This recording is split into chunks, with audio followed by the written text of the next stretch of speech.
Ladies and gentlemen, welcome back to Truth. Welcome back to Facts. Welcome back to Stats. Welcome back to Honesty. Welcome back to Reality. Welcome back to Sports from a Caribbean perspective. I am your host, Prime, and I'm there with two other sports fans. I got my boy, Daps. and I got my boy.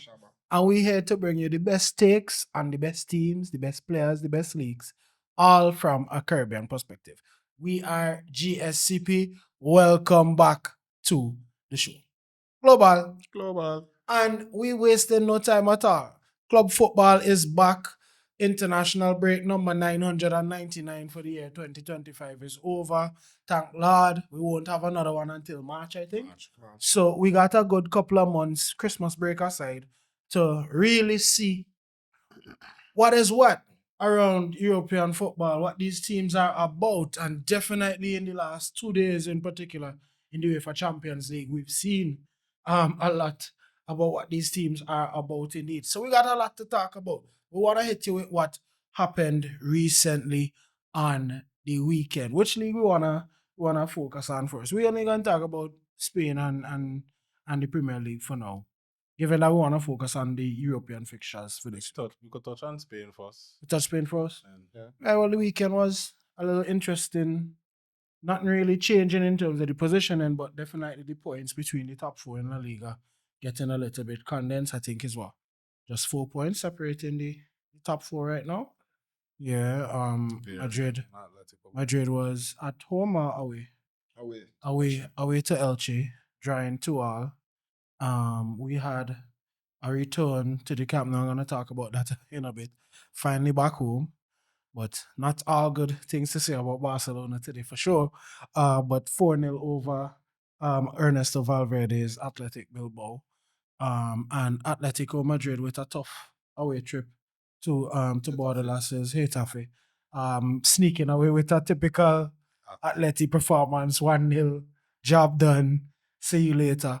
La Liga, however, based on what just happened in the Champions League, you'd have to say hasn't had the best overall showing. Not to take, Barcelona's loss and take that as representation, but definitely I saw a number of pundits saying, it wasn't a good look for La Liga, especially in the Tuesday fixtures. More so than today, we know. We're gonna talk about the victories for the Madrid clubs a little bit later. The game against Elche. What is the analysis of the draw in the end? I know that Elche ended up leading in the game, so it was a pullback to get the 2-2 in the end. I mean, it was more the same. Really and truly. Didn't see any improvement in the play from Real Madrid, especially. Elche were really bold and direct, of course. It didn't seem like they came out with any fear. Even I think a defender was just strolling around in the box at one point in time, dribbling it out. So that was the kind of the attitude they approached the game with. This now 3 games in La Liga, 3 winless. I really don't know what I could say. Elche could have easily won the game. And the defense, midfield, and even the attack at some points just look incredibly poor.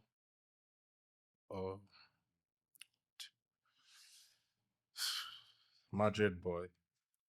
I'll just echo what Dappy is saying. I have to agree. Everything with every point that he made there, because it was another poor performance.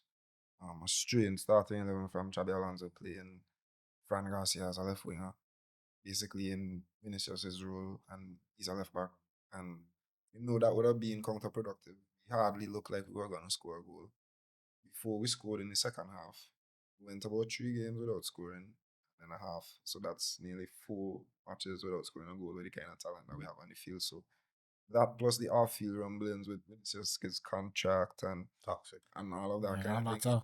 It's not grumbling. It's not looking good for us in La Liga. I mean, we're still top of the table by 1 point, but things have to improve. It's crazy because after the Clasico, you think it would take an upward trajectory, but it has gone downhill. We moved from 6 points after the Clasico to now 1 point ahead of Barcelona. So it's something wrong there. And neither team has really been that convincing for the season, you'd have to say. So I'm not too looking at the points tally for now, I'd say, in Spain.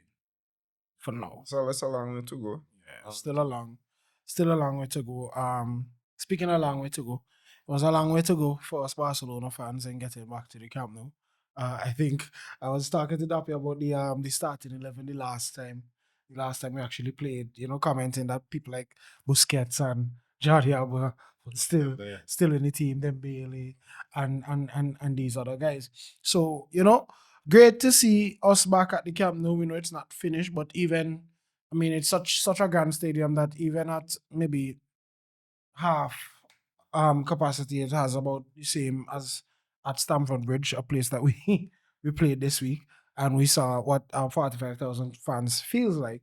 But still a long way to go. It looks as in from the visuals at least that it's still quite a bit of construction to go, but it's good to see that we're back in the stadium.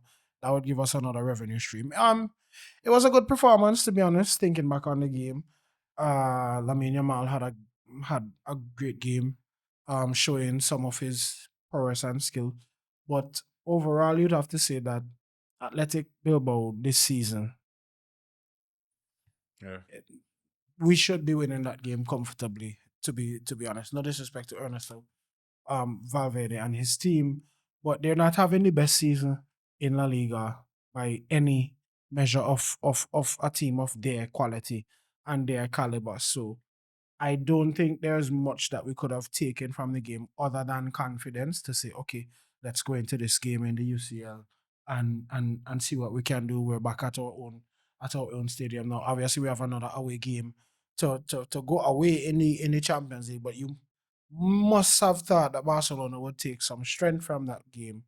But obviously, as we'll come to talk about a little bit later on, some of the same problems obviously are still in existence. Just want to touch on something quick before we move off of Barca.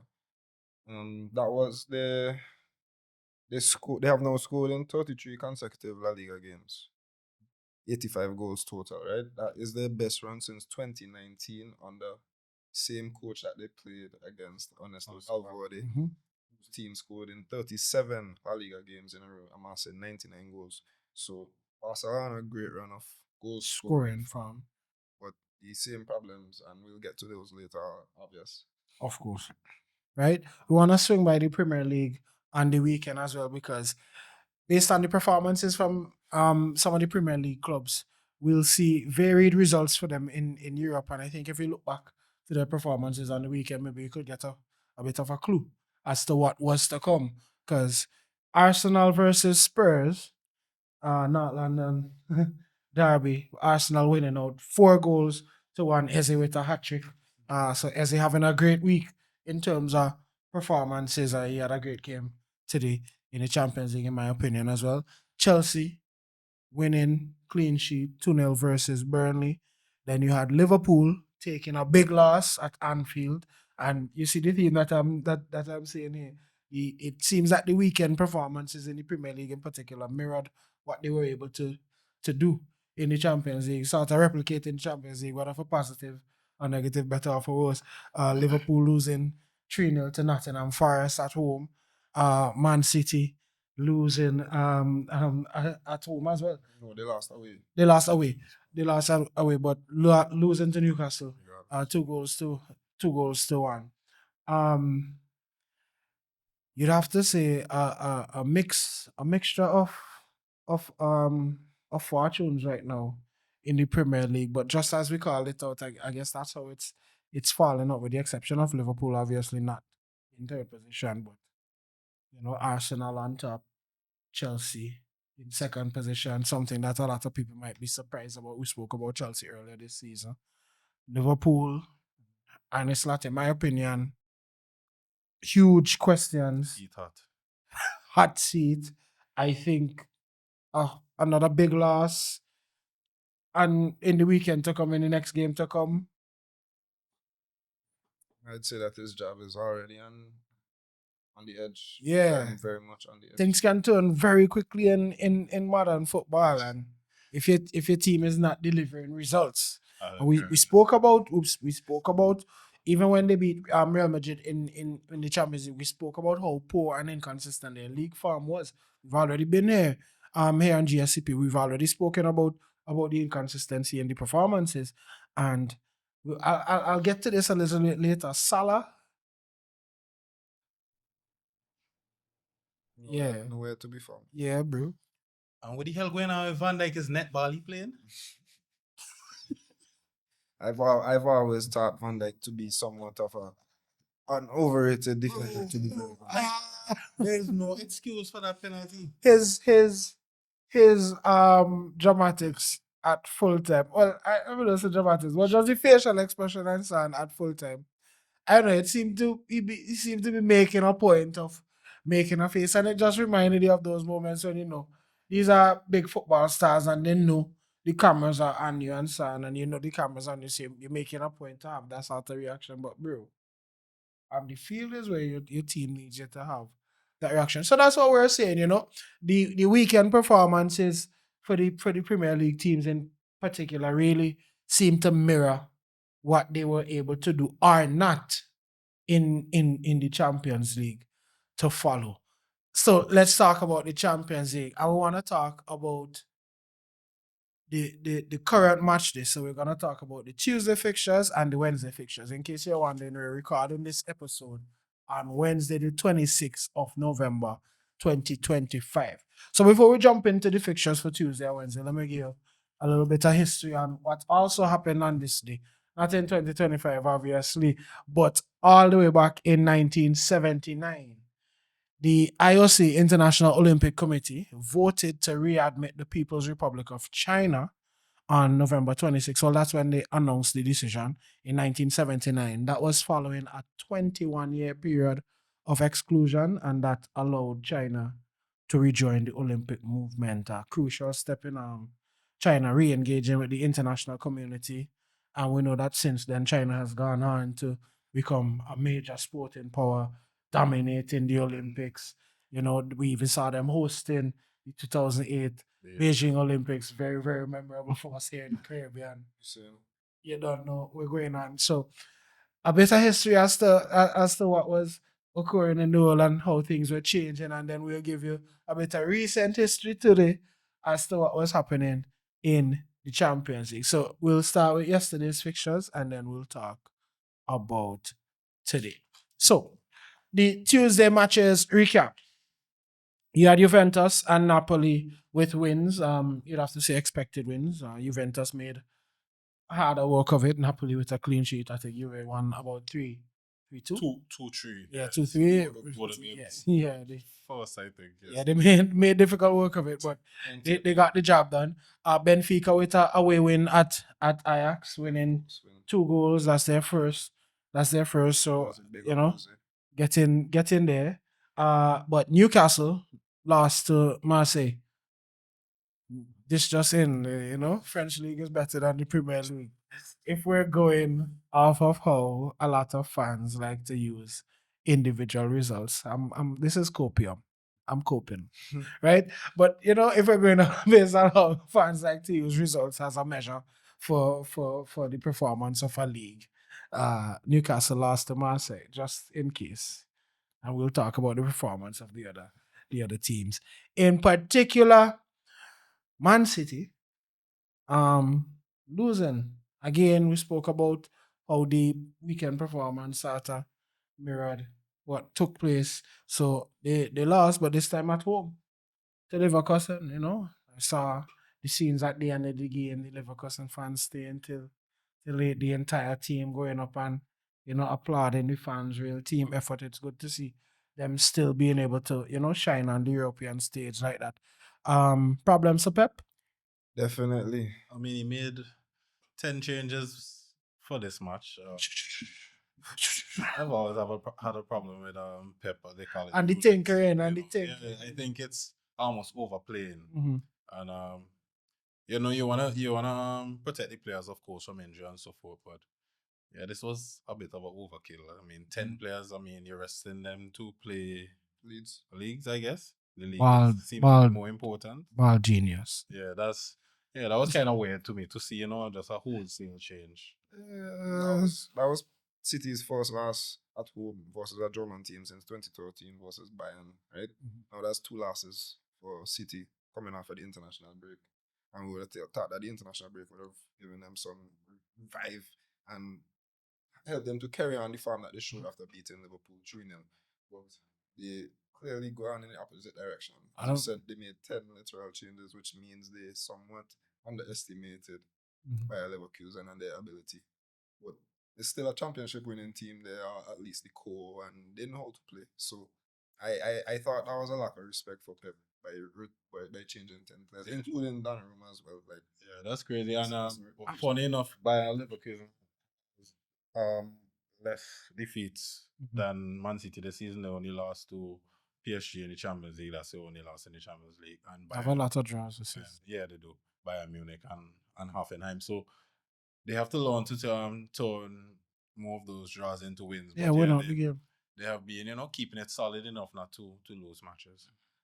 I don't know if I'm being a bit superstitious, but Pep's teams, I mean, going back to his time at Bayern, going back to his time at Barcelona, international breaks don't seem to do his teams well. It seems to destabilize his unit a bit. And that can be because he's such a imposing figure. So you have to think that whenever his players go out to their respective camps and so on, and perhaps, maybe, and I don't want to say they lapse or the level of control or discipline is different. These are all professional teams, of course, and professional players.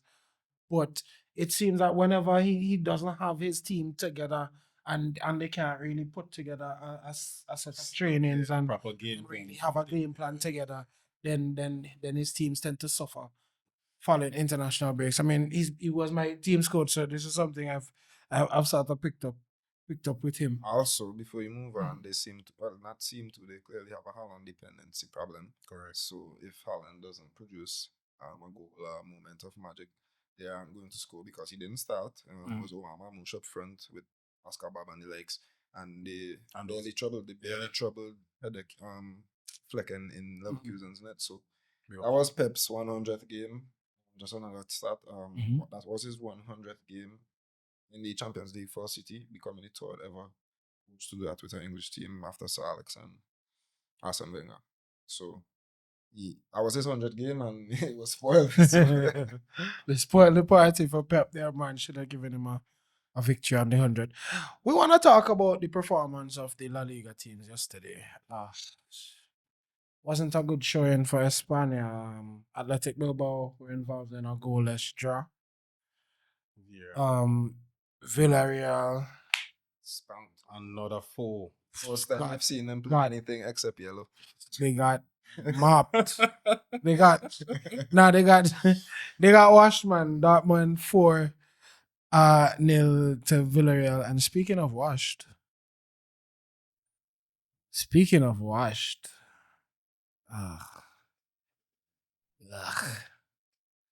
another La Liga team failing to score, and this time it was Barcelona at Stamford Bridge, man. At Stamford Bridge, man. A place where we got memories, man. Y'all went over there and shit it all over the place, man. On yourselves, in your pants.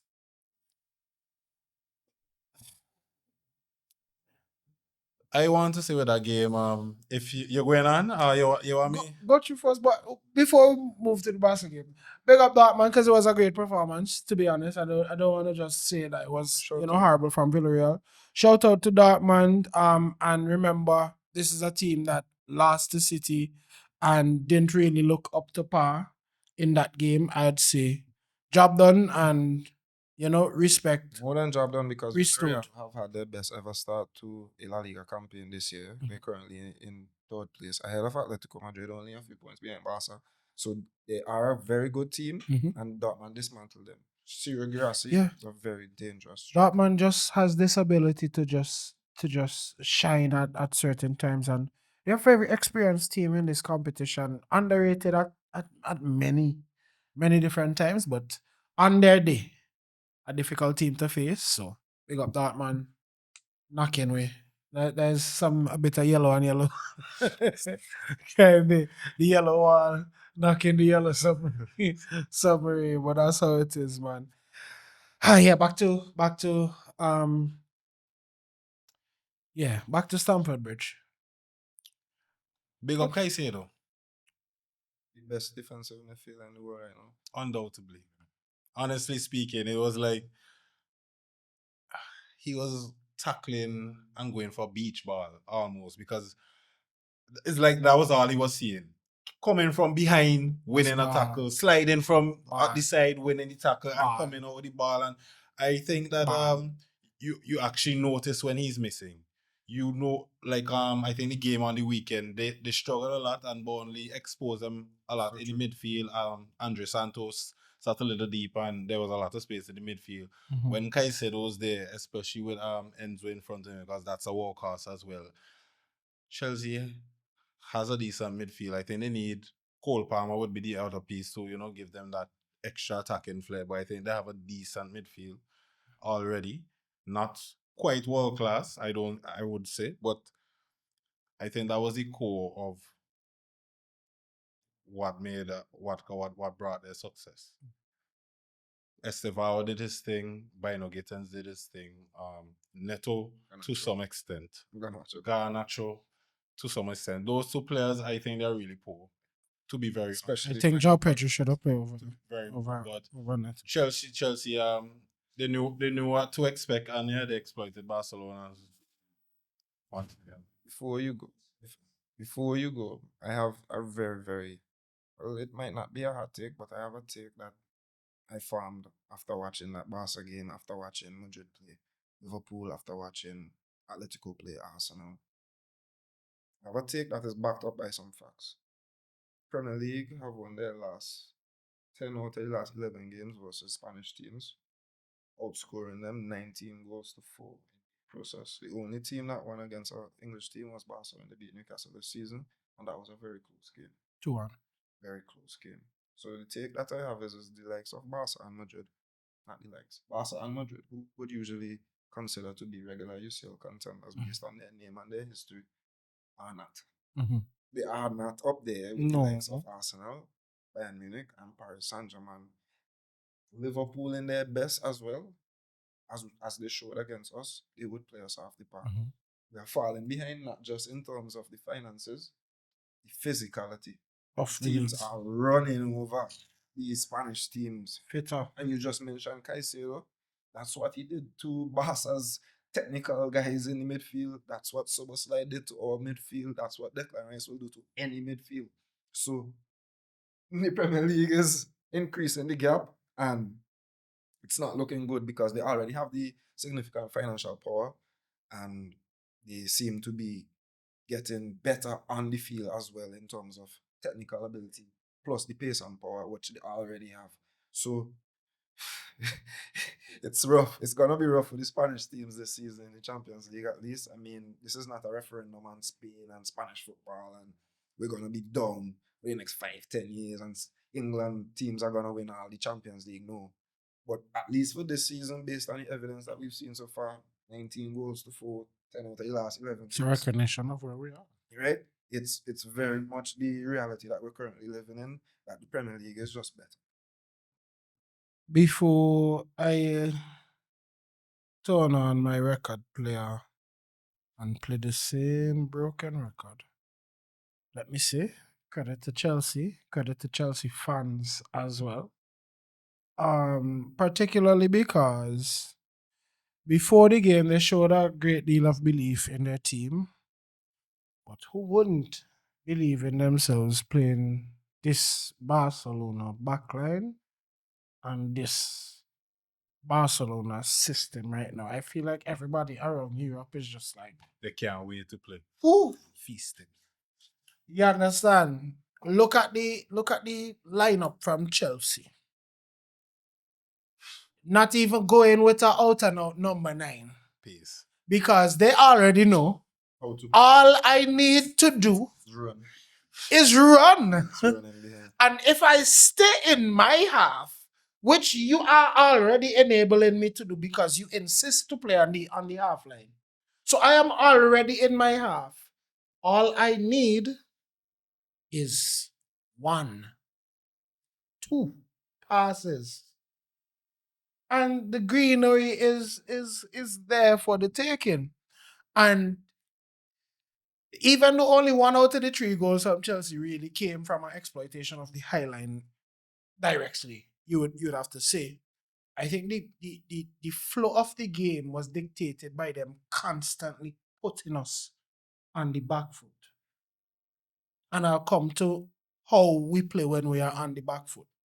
But big up Chelsea, right game plan, Maresca, you got the better. I have a question for you as a Barca fan because I would be looking at it as a neutral, not necessarily neutral because I don't want to see you guys. Yeah.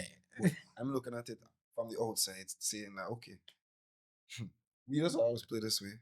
Everybody in the game play this way, and we ain't changing anything. As a Barca fan, any part of you, despite Hansi Flick's success, instant success, any part of you specifically, you can't speak for the whole fan base, but your own opinion, any fault on him, I've seen my defense be shambolic under all kind of different system and concede all kind of crazy goals without playing a highline. So I could talk for me. I've been here before as a Barcelona fan. I've had seasons where we seem like we can't stop conceding goals and so on. My concern is if we are insistent on playing this system, because we have a coach who is I don't want to call Hansi Flick stubborn anymore because that would be unfair to Hansi Flick. You see the man have his style. This is it. Take it or leave it. Everybody wrong who experiences coaching style don't tell you what the second season is like and all them thing there. You have to take the good and the bad. This is the man's style. This is how it is. However, that system requires certain players, certain attitudes, certain passages of play in order for it to be most effective, and we are not doing that. Before I come to Barcelona, big up Esteval. We said it here. We said it here. We said it here. Break out before. We said it here. It's crazy. We said it here. Right? So don't think because he scored a bad goal from my side, I know telling you, the boy bad, the boy real bad, the boy on Esteval, he becomes the third teenager to score in each of his 3 first Champions League starts after Haaland and Mbappe. Oh yeah, good company, right? Yeah. So Barcelona players, lackluster performance at this level away, big UCL night, no excuse. Yes, we have inexperience and young players, no excuse. Lackluster, not good enough. The press, non-existent. Yeah, look like somebody now wake all you up and tell all you go out there and play. And the problem with playing such a high line and playing this way, of course, there will be bags and acres of space if y'all are not pressing in any sort of coordinated way. Y'all not supporting each other. Rafinha now come back from injury and he's the only person throughout the whole game there who look like he understand that in the system here, I have to come on and give a little effort. I have to run. I have to close down space. I have to mark people. I have to be aware of where the ball is. I have to take care of the ball. I have to be conscious in possession. I have to be progressive, same way still. It's a demanding system, man. It's plenty things you have to get right. For sure. So it ain't the easiest. So I demand in the bare minimum of the system, which is running, pressing, and taking care of the ball. Them is basic football thing. Something you haven't mentioned so far, and I'm surprised that we got so far in this without. No, we're gonna get to Rana. Okay. We're gonna get to he. Just want to make sure. We're gonna get to he. We're gonna get to he. The only positive thing attacking wise, apart from what I now say with Rafinha, is the chance we get. It ain't really a positive result, but the chance we get from Ferran. Nice little inside ball from Lamine.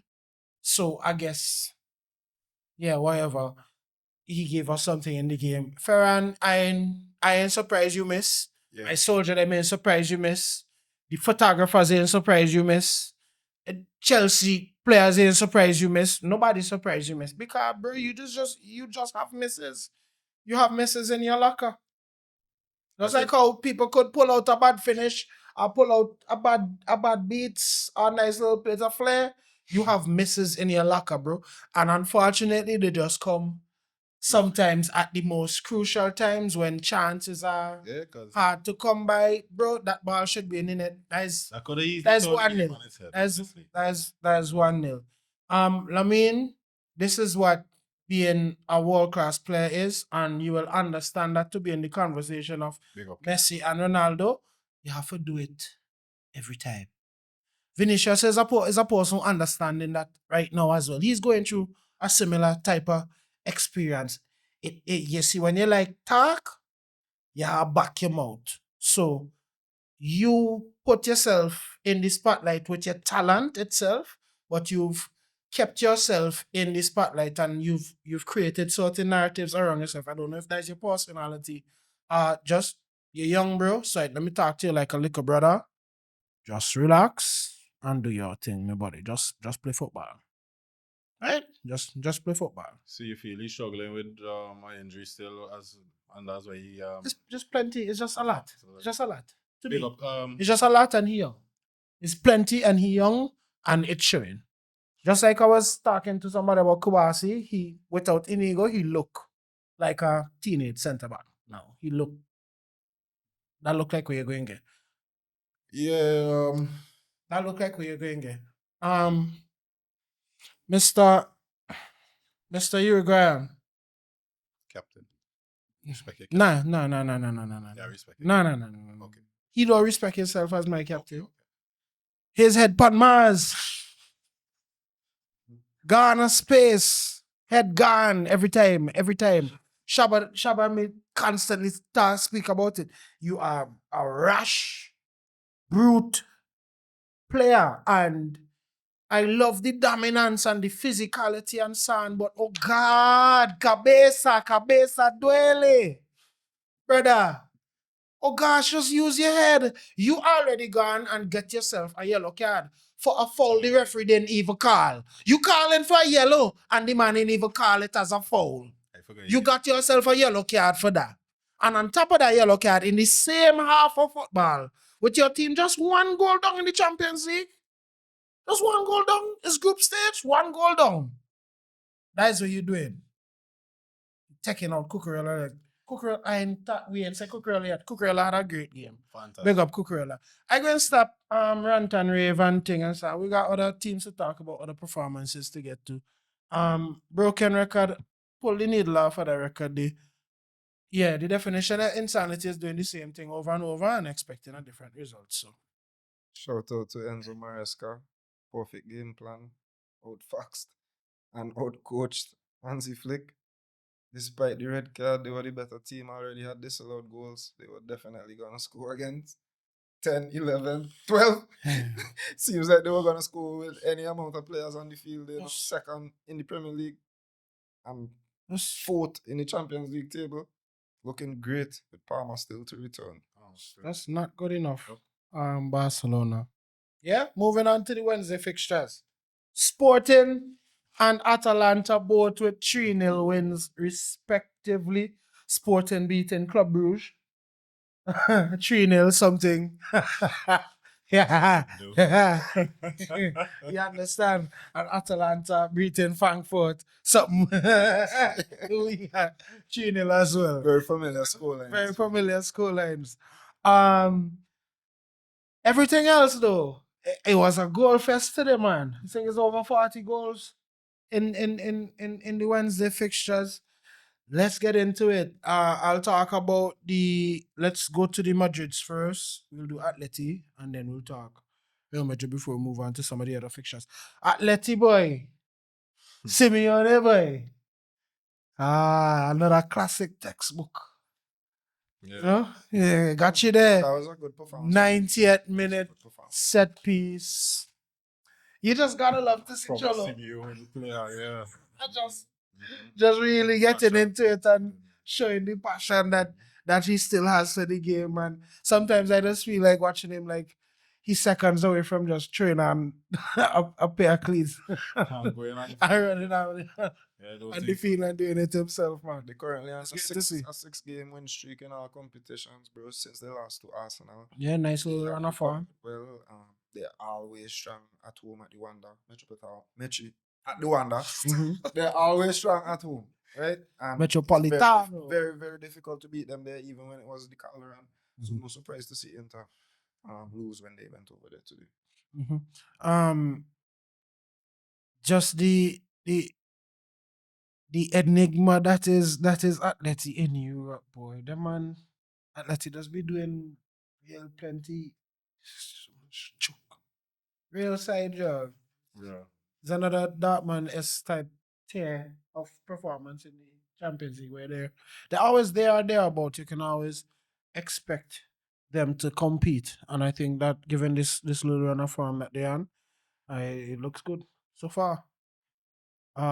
Let's shift to the other side of Madrid. Before all your lament, I know y'all will lament on thing because I heard this in the off-camera conversations we were saying like it wasn't really a great performance, but you know who it was a great performance from, boy. I ain't gonna lie, dog. Clinical. This guy.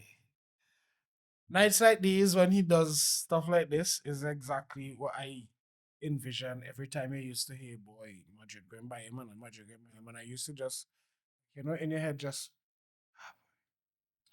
you see the header great number 9 header. You see the first finish, bro. The ball. Bro. The ball. Outside football from Finian and the ball moving in the air and the bridging, and Mr. Man just set and is like is no doubt. We just spoke about the chance with Ferran Torres and how he missed in them moments, bro. The man in them moments, No doubt in my mind he went scored. And real clinical. I think the hat trick. I mean, it's 4 goals, so it's a bit of a trick, really and truly. But the hat trick is the second fastest hat trick in Champions League history. The game in the end, 3-4. So the scoreline, in the end for all of Kylian's goals, a lot closer than he might have expected for somebody scoring 4 goals on a Champions League night. But wow. Just for Kylian. Just Kylian's performance alone. Wow. Fantastic performance from him. However, my performance from Vinny as well. I think Shabo mentioned off camera that it was his best game in a while. The defense is at 5s and 6s. I mean, I don't expect a solid defense when we have Carreras. Carreras. Centre back alongside Mendy at left. First game in however long.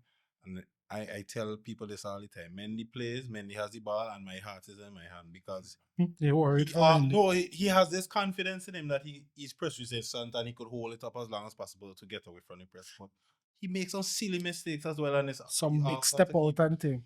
Yeah, but it was a good performance from Kylian, and I really can't understand how an Olympiacos side that was so open, really open, almost Barca-esque in terms of the amount of space that was in their half of the field, right? That Mbappe and Vini was allowed to run into. And then to allow them to get back into the game. It seems like once you play the ball in the air towards the Madrid defense, it's guaranteed that the guy is gonna get his head on it, and you just have to pray to the Lord that it goes off target or the keeper does a really good job with it. We are really poor in the air, or even just stopping crosses from coming into the box. I don't know. Mendy just be liming, watching, jockeying and giving him space instead of putting a little bit more pressure. That's what I saw today from him, especially. I think that we need to stop crosses from getting into the box, or at least just clear the ball. Clear the ball. You're right. It's really frustrating, honestly speaking. I mean, that should have been a easy 4, if not 4-0, 4-1 victory, and for it to be 7 goals in a match with them, making it close and having us worrying not even to just relax and see the game out here. That's not how we should have managed the game. Okay, so positives. Mbappe with 4 goals in a game, right? Just under.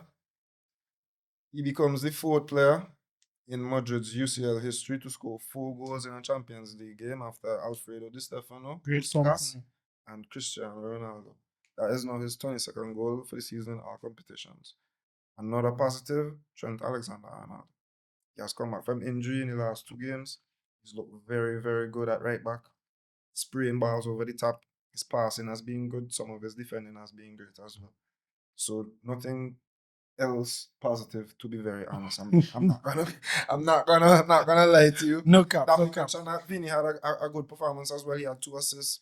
Was skinning the right back every chance he got as well. So yeah, so Vinny was also a positive. But aside from that, bro, our football is poor.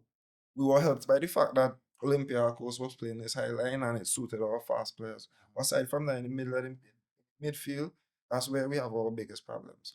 The alignment of it, and where Alonso chooses to put the likes of Arda Güler, who is not a deep line player, and then now you have the likes of Tchouameni and Valverde, who aren't necessarily the most technical players, like the likes of, let's say, Frenkie de Jong and Pedri. So then in these European games, we tend to get exposed, and the teams who have less quality than us on paper tend to outplay us on the field. And that shouldn't be when we have players who are starting for their countries. So it was another bad performance. We were poor defensively, especially with aerial balls. I don't understand how we have tall players, basically, physically imposing players, even Carreras is over 6 feet. And we get constantly beaten in the air. The last Champions League game we played before this against Liverpool, 5 foot, how much ever McAllister scored a goal against us. And we conceded 2 more headers today again. And we lost against Atletico too, the same thing again. So that's definitely our weakness. And just to go along with the point I made about the Spanish teams in relation to the English teams and the rest of Europe, we are not in a position to compete for the Champions League at the moment. And that's just brutal honesty. Our name alone would have us as contenders. Our history and the players who are there who have won the competition before would always make us favourites. But the way we're playing, we're defending, the way we are one-dimensional in attack, and if Mbappe doesn't score, we are restricted to basically nothing. We cannot win the Champions League playing like that. So we have to improve, and there's a lot of work for Xabi Alonso to do. We have Girona coming up on the weekend. It's going to be a tough game. Home, away? Away. Tough. We want to move to some other results from this goals-packed day of action in the Champions League. Yeah. Just help me out a minute.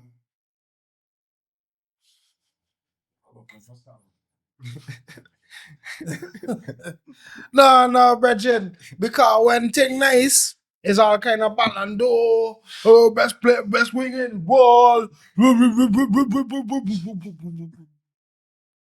And when thing is so nice, you pull like a church mice. You understand? So no, man. Again, just like I was saying earlier, captain. You understand? Big influential player. You gotta show up, right? And right now the team, Liverpool struggling. I don't need to lament on Arne Slot's struggles, but losing at Anfield in the Champions League 4-1 to PSV. Bro, these are some damning stats. Enough said. These are some damning stats, bro. Like, this is Liverpool's 9th loss in 11 games. In 12 games, sorry.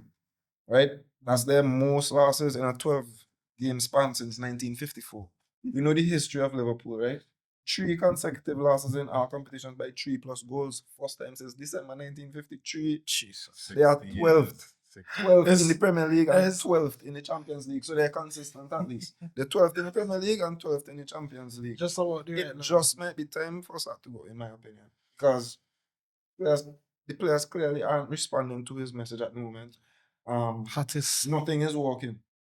I want to touch on a sensitive topic that probably has a huge psychological Jota. effect on their season, and it might be unfair to slot, but it's the reality, and it would have taken a huge mental toll on him and the squad. So that may have played a part, but in terms of what is going on the field, they're nowhere close to how good they were last season under him. Or even the first 5 games of the season when they were, blowing people out of the water. Exactly, makes you Penalty wonder how How bad are we? How bad are Real Madrid if we lost to this Liverpool team that are getting beaten by everyone? So slots drop is in peril.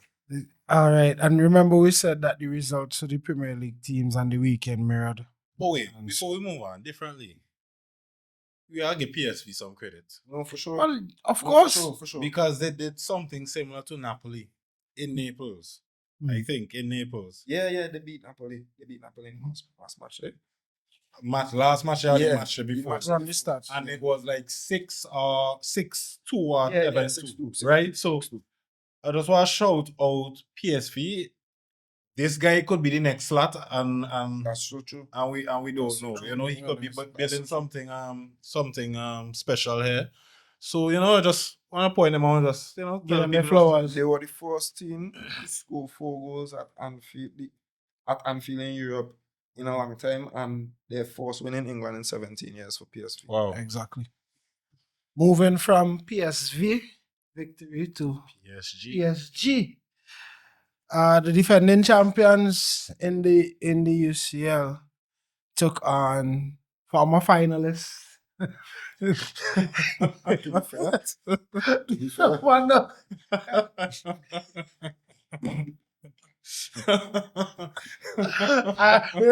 wasn't being coy. At all. But yeah, 8 goal thriller. Yeah. 5 goals to 3. What more can you say? What more do you want?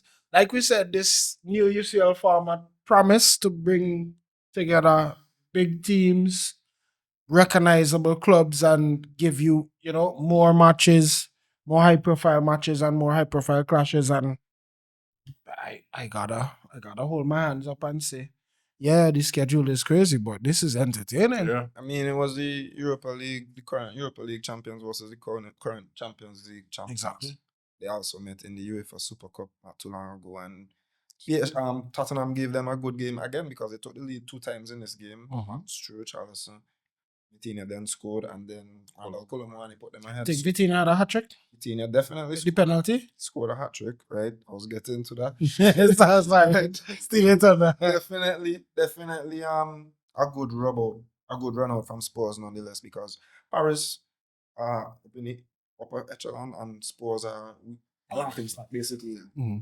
Look at that, basically. Right? So for the fact for them to go to Paris, take the lead 2 times after another good showing in the Super Cup shows that Thomas Frank has some sort of ideas what he's trying to achieve, but quality of players, it's tough for them. Shout out to Vitinha. Let me apologize to. If you haven't seen those goals, check them out. First one and second one, bad. Mad. Man, just shove one anytime. And then just call it, but shoot clear, you call it wrong and then put it in the corner. Yes. Special player that. Tottenham fans, like I said, I wasn't trying to be coy, I really wasn't trying to knock it down like that. And like Shaba said, rightly, you are champions in your own right. In terms of the Europa League, a competition that my club played in and never won. So, respect to y'all. I saved the best for last. The last shall be forced. And they are indeed forced. Perfect. They are forced in Europe. They are forced in England. And they're first in my heart. Arsenal, all you know. I tell all you don't do me this and don't entice me and make me turn a bandwagonist and have me watching all your team games there, man.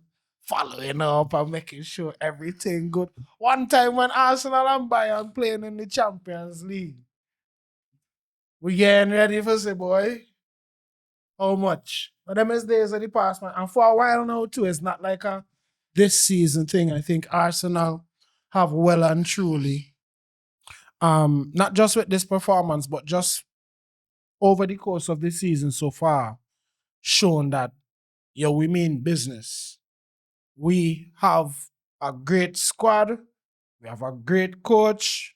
We have a system. We believe in ourselves.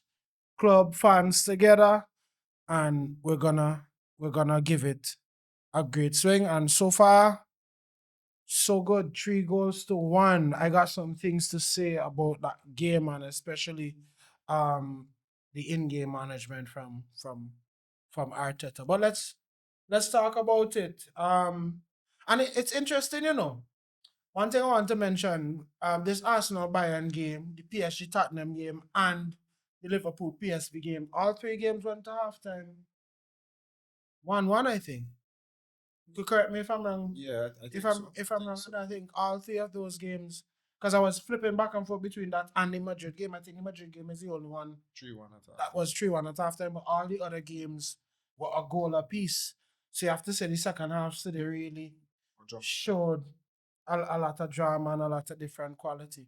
Shaba, I want to hear from you first. I'm giving you your flowers because you've said from a very early stage that Arsenal is the team to beat, or if not one of the, and you've been proven right so far. Yeah, and the reason I would say that's because of the defensive solidity. First thing first, that's what Arteta does look to drill into his team first, be solid, and then could win the game from there. Now, Bayern coming into this game had scored 2+ goals in every single game so far this season. They only scored 1 goal today. Right? This is Arsenal's 5th win in 5 games in the first 5 UCL games. The first time since 2005-06. In that season, they went to the final. All right. So this is without Gabriel in the defense as well. They held Harry Kane to no shots. No shots.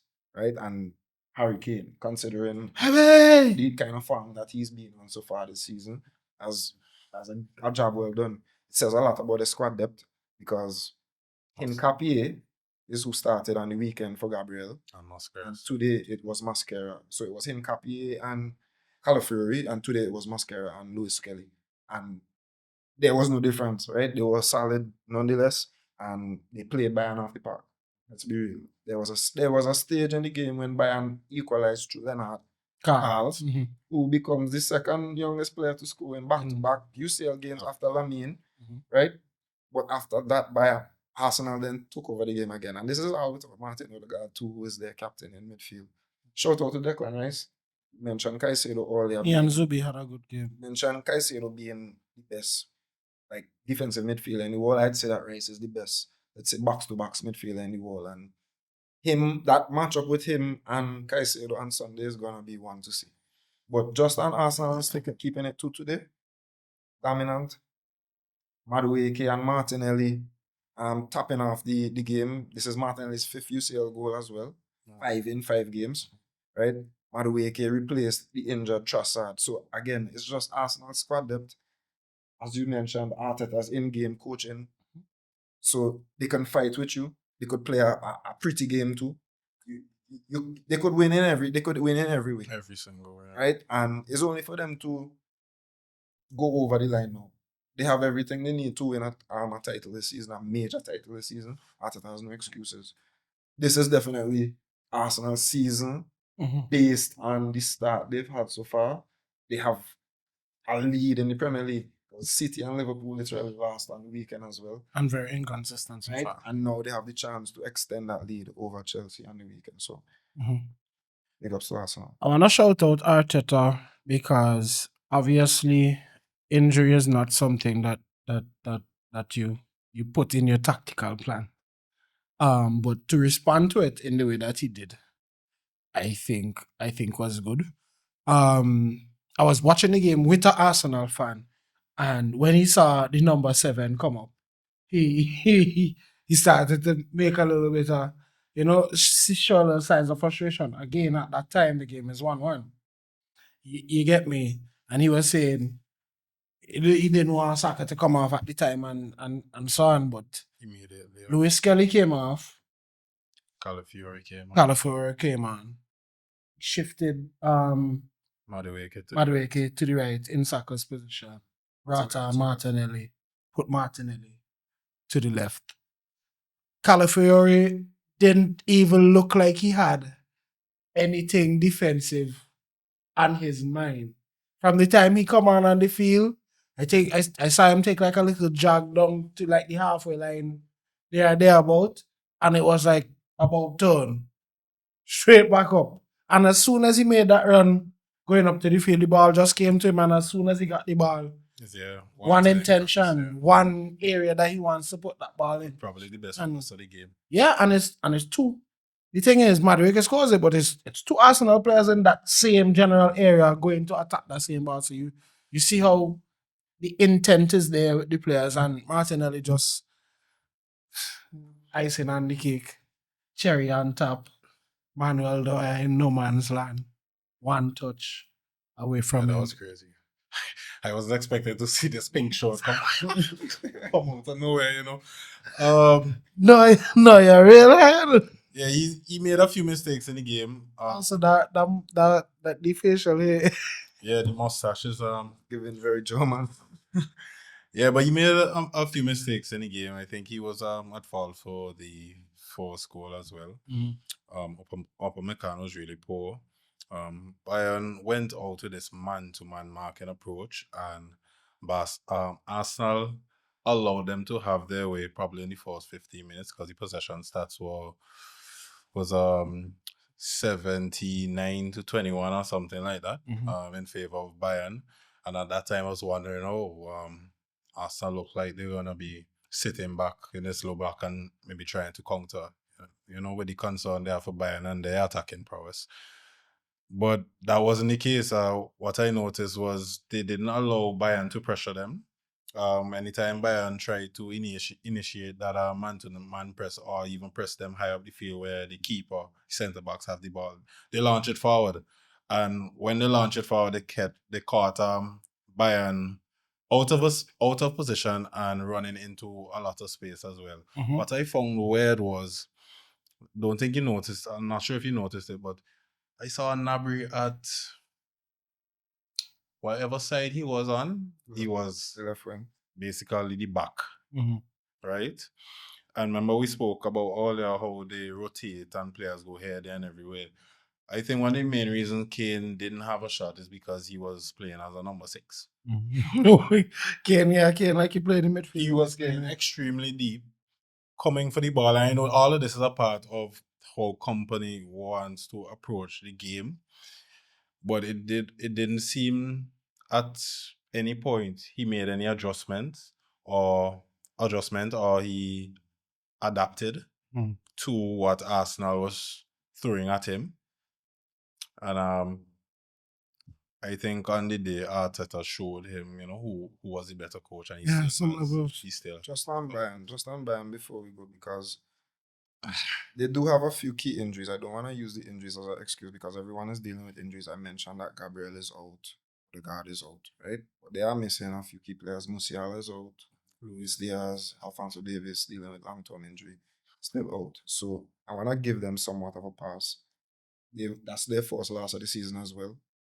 And they did compete well, right? Most of the teams, when they go to the Emirates, get steamrolled. They actually put up a very good fight up until the point when Arsenal took over in the second half. Yeah, after the subs. Right?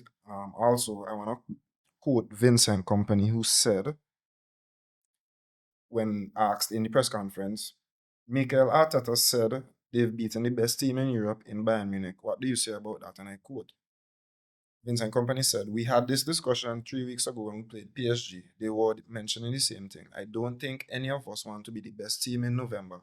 We're trying to use everything now to build our season towards being there in the important moments. And the message, end quote, and the message he is delivering there is the point I want to make, is that Bayern would see this as a test, right? And a lesson to learn from, because he also mentioned in the press conference that he'd love to face Arsenal again. Right? And that's the mentality I want to hear from my coach, that, you saw things that you didn't like and things, you can improve on in the second half of the season. And that quote alone, and knowing the kind of players that Bayern have to come off for injury, makes them, to me, along with PSG, Arsenal's main contender for the Champions League, which is what I mentioned earlier about Arsenal Madrid not being on those Not teams. being on the list. So despite Bayern losing, I think they have some positives to take. Something else I want to mention, just a small sidebar. They asked Rice if he believes that he is the best, probably defensive midfielder or midfielder. And then he pointed out without any prompt or anything. He said Caicedo. Even though it's a different position, he has Caicedo as the best six, and he sees himself as more of a beast, a 8, a box-to-back beast. So I was just found it interesting that he pointed out Caicedo before their match on the weekend, and it's just cool to see, people shouting respect game, Yeah. This was a truly entertaining week of football, must say. And again, hands up with the new format of the Champions League. I'm one of the persons who was a little bit skeptical about it at first. But so far, so good. Seems to be working out, seems to be entertaining us. Before we sign off today, one of the match there. Does anyone know the cash if answer? Also like daddy, grandpa. I go to the easy one and go with Kylian. I mean, 4 goals, outstanding, really clinical. I'm not sure how much shots he had today, but to score 4 goals from whatever the amount was really impressive. Okay, so my man of the match is Pierre-Emerick Aubameyang. Niche shout. Scored 2 goals against Newcastle. They came from 1-0 down to even 2-1. So those were winning goals. Stunning finishes too. He's now the first African player in history to score 400 career goals. So same continent that produced Eto'o, Drogba, George Weah, Mo Salah. 400 goals. He's the first player to get to that achievement. Going strong at 36 years old. Currently has 16 goal contributions in 16 games this season. In my opinion, maybe it's a hot take, but he's one of the most underrated strikers of the past 10, 15 years. His numbers is up there with the likes of Kane, Suarez, Aguero, Benzema, Lewandowski. 400 career goals. Right? This is a very underrated player who deserves his flowers. So I'm giving him that right now. Pierre-Emerick. My honorable mention, Travis Head. Travis Head. He dominated the England boys in the Ashes. You show them what basketball is. That's right. My man of the match is you, Mr. Ronald Araujo. You,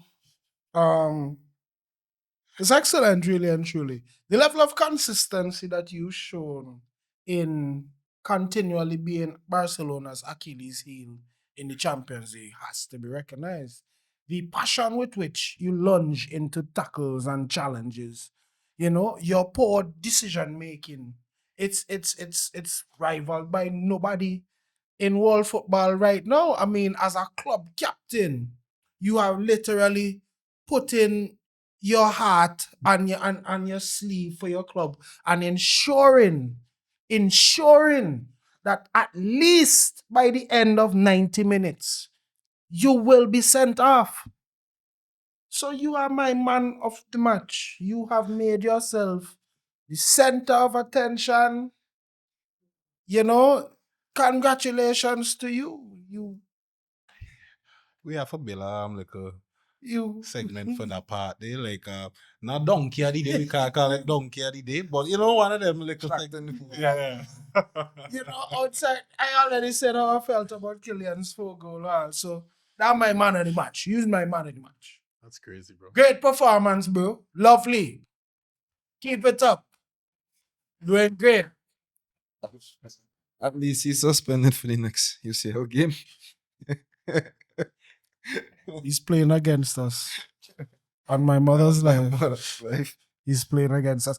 This has been another episode of Global Sports from a Caribbean perspective. Your boy Prime here with Daps and Shabba. And remember, we bring you the best teams, the best players, the best sports, the best leagues, the best stakes right here on GSCP. On GSCP, Global. Global.